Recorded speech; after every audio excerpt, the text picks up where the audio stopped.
नमस्कार। आजको क्लासमा हामी एनईबी क्लास 11 को बुक अन्तर्गत त्यहाँ रहेको ग्रामरको पार्ट 1 मा हामी गरिरहेका छौँ र योभन्दा अगाडि मैले हजुरलाई डिक्सनरी वर्ड अर्थात् अल्फाबेटिकल अर्डर पढाइसकेको छु। अब आउनुहोस् त युनिट 1 मै रहेको वर्ड क्लास अथवा पार्ट अफ स्पीच के छन् त्यसमा 1 देखि लिएर 8 वटा डिफ्रेन्ट पार्ट अफ स्पीच हुँदो रहेछन् र त्यो पार्ट अफ स्पीच भनेको कुनै पनि सेन्टेन्समा त्यसको मिनिङ क्लियर रूपमा मेन्सन गर्नको लागि साथमा डेलिभर गर्दा चाहिँ अडियन्स र रिडरले बुझ्नको लागि बनाइएको हुन्छ यसमा। अब आउनुहोस् हामी बुझौँ र यसको भिडियोको अन्त्यमा म तपाईहरुलाई केही क्वेशन दिनेछु र त्यसमा हजुरलाई म केही एउटा स्याम्पल आफै गरिदिनेछु र अन्तिममा तपाईले त्यो एक्जाममा आउने क्वेशन हो यो। हजुरले त्यसमा कुन हो एडजेक्टिभ, कुन हो भर्ब, कुन हो नाउन त्यो हजुरले गर्न सक्नुहुन्छ है। हेर्नुस् त पहिला बुझौँ definition. Word classes are categorized that classify words based on their grammatical functions and role in a sentence in order to convey, यहाँ दुईटा टु भा रहेछ, in order to convey meaning clearly। अब हामी बुझौँ है त। नाउनमा आउँ पहिला सुरुमा। नाउन भनेको के हो? कुनै पनि चीजको नाम अर्थात् नेम। कुनै पनि चीजलाई यदि आइडेन्टिफाई गर्छ भने त्यो के हो त? नाम हो। यो चाहिँ के हो? यो मार्कर हो, बोर्ड मार्कर। यो के हो? मेरो स्पिकर हो। यो मेरो के हो? सर्ट लगाएको छु। मेरो नाम के हो? बलराम सर। सो जुनसुकै चीज लिभिङ या नन लिभिङ को आइडेन्टिफाई गर्छ भने that is called the noun. हेर्नुस् त a word that identifies a person, place, thing or idea या concept. Rahul, girl, Kathmandu, book, freedom, यो चाहिँ के हो? सबै नाउन हो नि त। यो भएपछि यसलाई चाहिँ बुझौँ नाउन। एक्जाममा हजुरलाई राहुल दिएर आएको छ भने त्यसलाई के भन्ने? नाउन भन्ने। काठमाडौँ आयो, न्यू दिल्ली आयो के भन्ने? नाउन भन्ने। अब आउनुहोस् प्रोनाउन। प्रोनाउन भनेको त्यस्तो वर्ड हो जसलाई चाहिँ नामको सट्टामा युज हुने गर्दछ। इन प्लेस अफ नेम या इन्स्टेड अफ नेम। अब हेर्नुहोस् त a word that replaces a noun or use instead of noun or name. जस्तो he, she, it, they, we, you जुन छ त्यसलाई हामीले भन्छौँ प्रोनाउन भन्छौँ।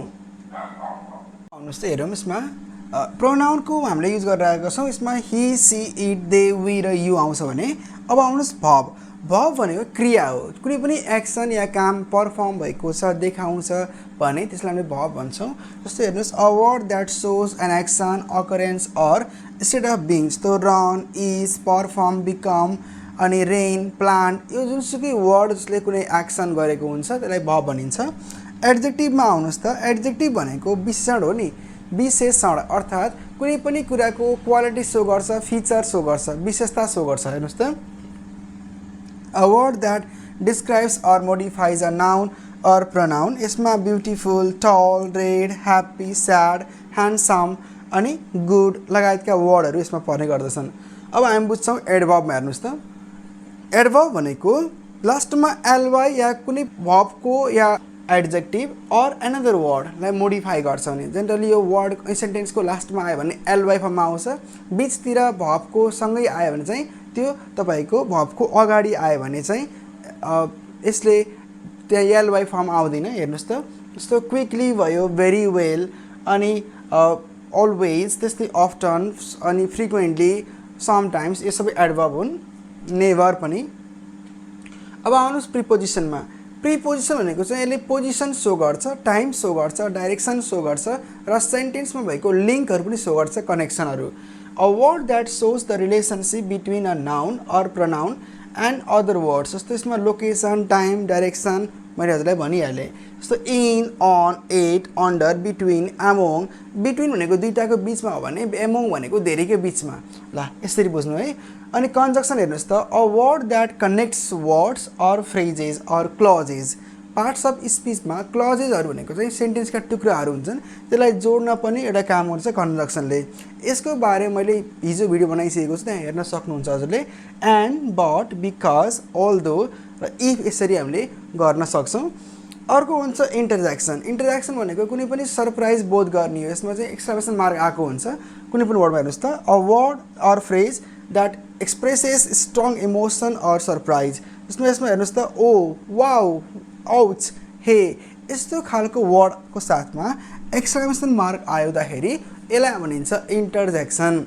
र कहिलेकाहीँ हजुरलाई डिटरमाइनर्स आउन सक्छ। जस्तो कि डेमोन्स्ट्रेटिभ हो भने चाहिँ त्यसमा दिस, द्याट हुन्छ, पोसेसन सो गर भने के हुन्छ पोसेसिभमा माई हर हिज हुन्छ त्यस्तै हजुरलाई आर्टिकल हुन्छ नि नाउनलाई सो गर्ने त्यसमा ए एन द आउँछ त्यो भनेको डिटरमाइनरमा बुझ्नुपर्छ हामीले र म भिडियोको अब चाहिँ केही हजुरलाई क्वेसन दिइरहेको छु मैले केही गरिदिएको हुन्छु आफै बाँकी तपाईँलाई दिने छु र मेरो यसमा म डिस्क्रिप्सनमा मेरो ब्लगको लिङ्क हजुरलाई हालिदिनेछु त्यहाँबाट हजुरले धेरै कुराहरू सिक्न सक्नुहुनेछ आजको क्लास तपाईँलाई कस्तो लाग्यो र अब हामी भोलि चाहिँ युनिट 2 को बारेमा डिस्कसन गर्नेछौँ र त्यसमा म तपाईँलाई धेरै कुराहरू पनि सिकाउनेछु थ्याङ्क्स फर वाचिङ